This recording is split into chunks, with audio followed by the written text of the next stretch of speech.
हस्तिनापुर के राजमहल में एक ऐसी कहानी शुरू होती है जो भाग्य, श्राप और त्याग की गाथा है।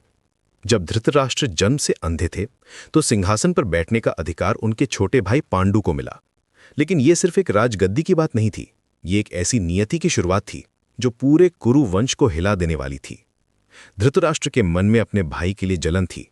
वो जानता था कि अगर वो अंधा नहीं होता तो राज्य उसका होता। पांडु को देखकर उसके दिल में ईर्ष्या की आग जलती रहती थी। लेकिन पांडु एक योद्धा था, एक विजेता था।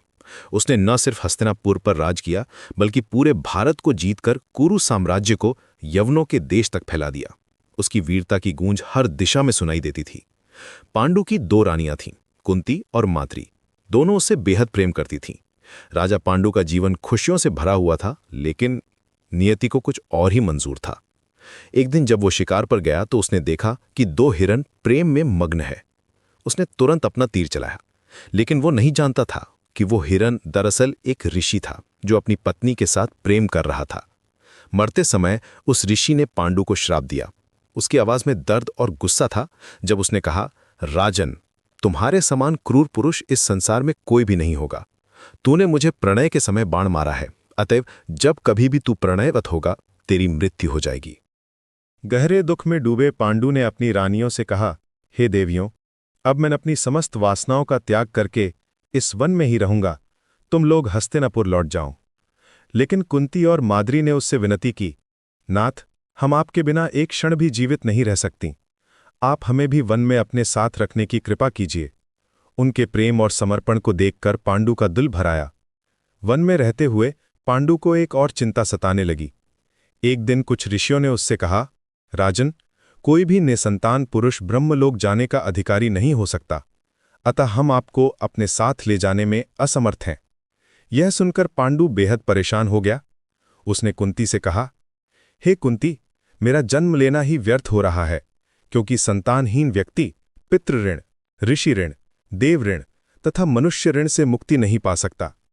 क्या तुम पुत्र प्राप्ति के लिए मेरी सहायता कर सकती हो? कुंती ने अपने पति की पीड़ा समझी। उसने बताया, हे आर्यपुत्र, दुर्वासा ऋषि ने मुझे ऐसा मंत्र प्रदान किया है जिससे मैं किसी भी देवता का आह्वान करके मनोवांछित वस्तु प्राप्त कर सकती हूं। पांडु की आंखों में आशा की किरण जगी। कुंती ने पहले धर्मराज का आह्वान किया और युधिष्ठिर का जन्म हुआ। फिर वायुदेव से भीम और इंद्र से अर्जुन का जन्म हुआ।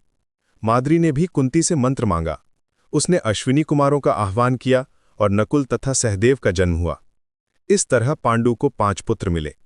वो बेहद खुश था कि उसके वंश का नाम आगे बढ़ेगा। लेकिन नियति का खेल अभी बाकी था। एक दिन नदी के किनारे जब पांडु माद्री के साथ था तो वो अपने प्रेम में खो गया।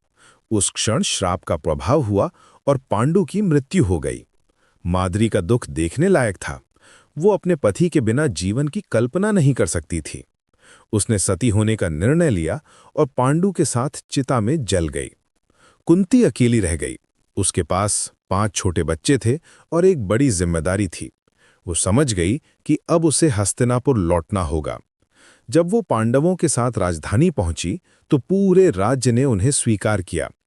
ये 5 बालक युधिष्ठिर, भीम, अर्जुन, नकुल और सहदेव कुरु वंश के वारिस थे।